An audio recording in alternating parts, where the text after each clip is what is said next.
nos Estados Unidos em si, e mais especificamente nessa região do Vale do Silício, você citou os criadores do Google, Larry Page e Sergey Brin. O Sergey Brin é russo. Você citou a Tesla, né? O Elon Musk como CEO. Sul-africano. Na verdade, a gente vive hoje num mundo onde a pessoa mais rica do planeta é um africano. Isso é uma revolução, né? Comparado às outras épocas. Isso não aconteceu. E por que isso é possível dentro de tecnologia? Porque os caras, como você disse, alocam bem o capital, mas tem um poder de escala muito grande. Tem até coisas que você fala, nossa, era óbvio que ia dar certo, né? E eu não sei se é óbvio, acho que é mais óbvio depois que acontece. Porque, por exemplo, você falou da compra do WhatsApp, mas eu lembro do caso da compra do Instagram. Quando o Mark Zuckerberg comprou o Instagram, nos idos de 2013, ele pagou 1 bilhão e a empresa tinha 30 funcionários. Era coisa assim, e todo mundo, nossa, 1 bilhão, né? E aí ele pegou uma rede que era só de foto, ele botou um monte de comentário, ele botou os stories, né, copiando o Snapchat, ele botou o Reels agora para competir com o TikTok. Eles tentaram comprar o Snapchat antes, tentaram. E aí tem um ponto interessante nisso também, porque ele tentou comprar o Snapchat por 1 bilhão, aí o cara não quis vender. Aí depois ele criou os stories, o Snapchat começou a cair de preço. Todo mundo, seu burro, você não vendeu. O Snapchat vale 40 bilhões hoje. A gente tava vendo ontem. Aqui no Brasil ninguém usa quase, né? Nos Estados Unidos bomba do mesmo jeito. Assim como aqui no Brasil a gente usa muito o WhatsApp, nos Estados Unidos não muito. Não. Pois é, o pessoal não usa porque lá o SMS já era gratuito. São coisas particulares. Mas esses caras alocam bem o capital, sem dúvida nenhuma, mas tem um poder de escala que existe hoje, que não existia até no começo do Vale do Silício. Eu gosto daquele episódio, isso é narrado aqui nos Inovadores, de quando o Bill Gates, ele começou a fabricar software numa época onde todo mundo achava que o dinheiro estava no hardware. E ele fez um contrato, inclusive, com a IBM, falando, olha, eu vou te fornecer o meu software, mas eu quero poder fornecer para todo mundo, eu não quero exclusividade. E acabou que o software mastigou o hardware. Hoje o software vale muito mais. Você tem como explicar, até para quem não sabe, eu tô falando hardware, software, porque eu sou um cara entendido de tech. Mas para os leigos, né, o que seria isso? E por que hoje a gente vê tanto valor no software? Só uma brincadeira rápida, a gente costuma dizer que hardware é o que a gente chuta, software é o que a gente xinga, tá? Então, assim, essa é a grande... Uma maneira fácil de... Uma maneira fácil, né? Quer explicar? Não, só ia falar que, cara, Mário é Microsoft MVP, cara, ele... Amigão, Bill Gates, todas as eu não gosto muito. O Bill e eu temos certos atritos, cara. Não gosta, não? Na verdade, é mais dele. Assim, ele tem uma competição boba comigo, eu não entendo aqui. Pode Quer seguir. explicar? Pode seguir. Legal.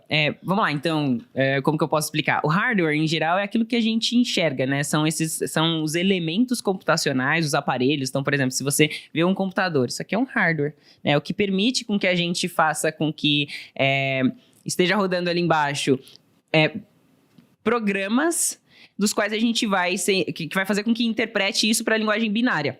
A linguagem binária é a linguagem da máquina. Então, o software é exatamente aquilo que tem entre o usuário e a máquina, e a linguagem de máquina, né? Os programas. Então, quando você entra, por exemplo, o sistema operacional é um conjunto de softwares. Né? Quando você entra, por exemplo, num navegador como Google Chrome, Mozilla, Safari, isso é um software. Então, são exatamente essas capinhas que permitem com que o usuário consiga interagir com a máquina e que a máquina faça aquilo que a gente está solicitando. Não sei se ficou claro. Acho que tem um outro componente do que você estava falando, né? A gente tem essa questão da escala, mas acho que o software permite a velocidade. Acho que é isso que tem criado muito mais valor hoje. E em cima de uma base, quando a gente pensa ali em Vale do Silício, ou Índia, Brasil, enfim, que você precisa ter outros tipos de coisas, enfim, hardware, né? Então, muita gente fala que surgiu o HP como uma das criadoras ali do Vale do Silício, mas uma vez que você tem isso, e hoje a gente tem hardware em todo lugar, acho que começa a ocorrer essa descentralização, sabe? Então, a gente fala das boas aquisições aqui que o Gianotto estava mencionando, mas acho que deve ter tido péssimas aquisições também que a gente não sabe. Só que como você tem uma velocidade muito maior, porque se você, sei lá, comprar uma mina de carvão e for produzir uma determinada coisa, você errou ali, né? A gente até na engenharia fazia cálculos da parte de petróleo, você errou alguma coisinha, por isso que tem milhões de simulações, você errou uma coisinha ali, você já enterrou bilhões, 5 anos para frente, sem volta. E talvez você fazer uma aquisição de um Instagram, você aproveita pedaços, propriedades, às vezes um acqui-hiring das pessoas que estão lá. Então, as empresas de tecnologia, eu acho que elas têm essa questão da velocidade e da prototipação como sendo o principal criador de valor. E quando a gente olha, às vezes, outras empresas mais tradicionais, até que tenha pesquisa e desenvolvimento, digamos uma farmacêutica, mas nunca com a mesma velocidade. Isso é um fator muito poderoso. E os componentes eletrônicos de um hardware é mais difícil de mudar. Então, até se a gente olhar, por exemplo, para aqueles computadores desktop, a gente leva muitos anos para a gente ver alguma diferença, às vezes até de processamento e tudo mais. Num software, a gente pode jogar fora agora, se a gente quiser, né? A plataforma da Finclass e fazer de novo. Não pode não. Então, por exemplo, se eu quiser jogar parte, né? Poxa, vamos fazer o que a gente chama de refactor.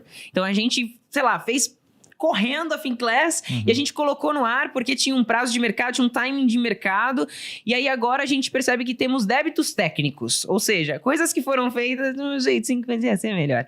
Beleza, dito isso, é fácil agora a gente pegar e falar assim, beleza, nas próximas sprints, naqueles períodos que a gente vai, nos períodos de 7 a 14 dias que a gente vai trabalhar desenvolvendo novas funcionalidades, vamos tirar parte desse período pra gente arrumar a coisa que a gente fez, né? E que se fosse num hardware, talvez seria muito mais caro, muito mais demorado. Então, construir software, não que seja mais barato, porque a gente tem a questão da mão de obra, que também é um pouco mais cara, a gente tem a questão de nuvem, que é cara, a gente tem várias questões. Então, eu não posso nem dizer que construir software é mais barato, mas sem dúvida é algo mais flexível para ser modificado.